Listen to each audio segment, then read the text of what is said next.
This is the difference between a coach and like a therapist. Therapists are usually working with the past. Coaches are coming up with the plan for the future. Where do you want to go? What's the play? A coach has had their own experience or guided other people through experiences. What's the play? You had this psychedelic experience or big realization. Now what?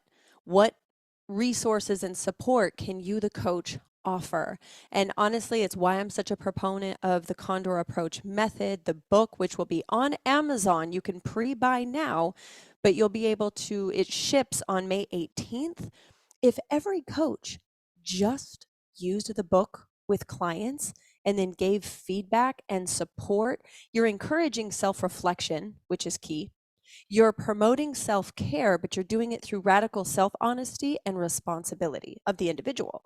Because so many people go to, whether it's power plants or mushrooms or other psychedelics, because they're giving their power away. They want the thing to fix them, or they want the coach, the facilitator, the shaman to fix them, but without encouraging self-reflection and self-care through radical self-responsibility and action, you're not going to get the results that you could get, and not from a outcome-based results, but from a functional. And are you going to keep journeying every month and not have that conversation you're supposed to have with your boss or your child or your mother or whoever, and you keep running back to source to feel good just long enough to bypass or buffer or skip the true things that are messing with you? What you say, wee, right? What's funky with you? What's fun with you? What is going on? Because until then, you're probably not going to get the same results. And this is something top people ask us, how did we get here? And I would say I'm more shocked how often people think that the way that we are is just the way that we've always been. Like we just emerged from the womb this way. By osmosis. This is Right. diffusion. We just were born this way. Or I just took enough mushrooms that this is like the genetic predisposition or post disposition, whatever that word would be. We have intentionally, since the day we got together, made decisions together and said, all right, so what do we need to know, do, be, or understand to make that happen or not do that? And at the beginning, it was like, I don't want to do that. How do we not do that we've done in past relationships, our first marriages, our past edicts of ourselves? And most people won't lean into that in new relationships. They're afraid of putting someone off.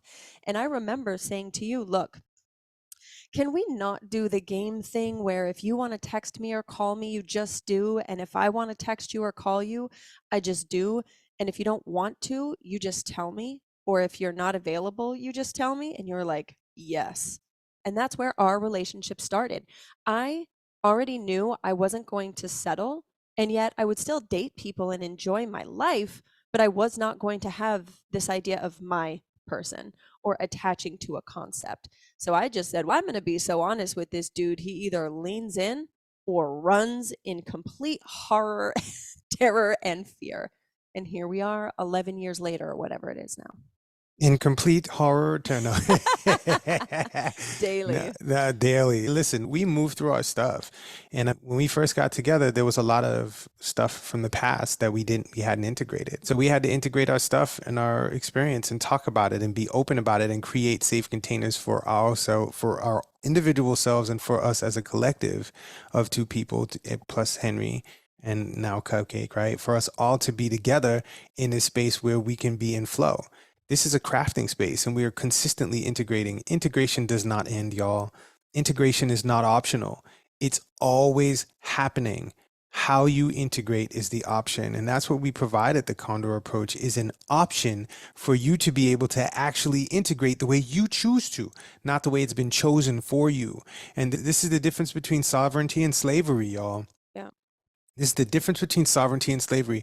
You can be a slave to your old stuff.